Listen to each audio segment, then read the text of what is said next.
Hello everyone, welcome to my channel. If you are new here, my name is Olajumoke and I film about faith and everything in between. In this video, I'm going to be talking about excuses we give for skipping our personal time of fellowship with God and how we can deal with them. So please stay tuned. The first excuse that most people give is they do not have time. You don't have time, you spend hours on social media. You don't have time, you sleep for 8, 10, 12 hours as the case may be. You don't have time, you watch series upon series. In truth, the problem is not that you do not have time, but it is about prioritizing your fellowship with God above every other thing that you do. I mean, even this period of lockdown made it more obvious that time wasn't the problem of people. Like, if you want to truly maybe assess yourself, you would know that time was not really the problem. It is about being deliberate, being intentional about wanting to be with God, wanting to know God more, wanting to fellowship with Him. And even when this pandemic is over and life gradually adjusts back to normal again, when you still have to go to school, prepare for your exams, go to work and all, you must still create time for God. I mean, that is even when our commitment to God becomes more evident. I remember someone was saying one time how at work he had to go for prayer, I think during his break or so. I mean, it showed his heart for God. He could have used that time to catch up on social media or to gist with other people. He decided to sacrifice it for his work with God. So the truth is, we always make our time for what we love. So if you truly love God, you want to know Him more, you want to become more intimate with Him, you have to scrap this excuse. I mean, it is no longer acceptable.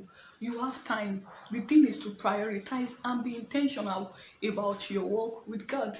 And remember also that procrastination is a thief of time. I'll do it in the morning, I'll do it at night, I'll do it later. 4 days have gone and you've not had any time of fellowship with God. Now is the time to go back and breed intimacy with God. The second excuse that we give for no fellowship, for skipping our time of fellowship with God, is that I don't feel like praying. How many of us are in this category? See, you don't even need to feel like praying. In this kingdom, we walk by faith, not by sight and not by feelings.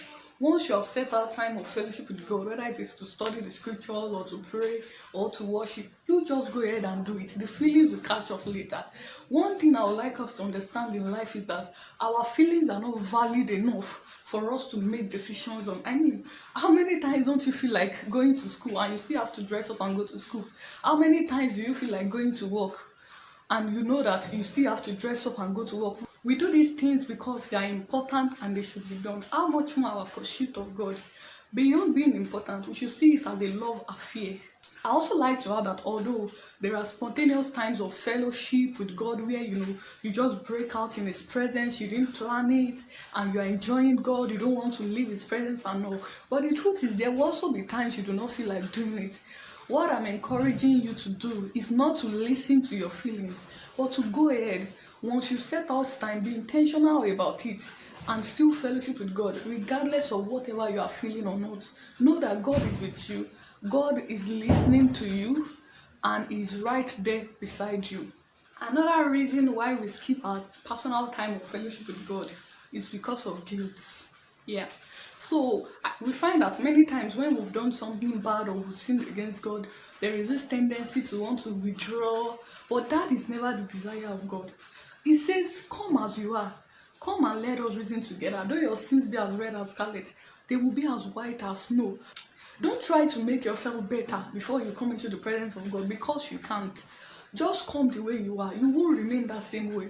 God is saying, come and let me do the work of transformation in you. The enemy has used this to keep a lot of people in bondage, and to draw them farther and farther away from God. It makes you feel, oh, you've done this bad thing and then there is no chance for you again. God is not even interested in listening to you again. Just don't go. And then people listen to those lies and then they go. See, today is the day of deliverance for someone. God is saying, I want you to come in that same way. Let me change you. Let me transform you. So when we do something bad, it shouldn't draw us away from the presence of God. Rather, it should cause us to run back. I mean, don't even waste time. Run back to Him and say, Father, I've done this and I'm sorry. And He says, once you come before me, your sins I will remember again no more. So in summary, I would just like to encourage someone out there that you have to rise above every excuse that you give to God, whether mentioned in this video or not, in order to breed intimacy with God.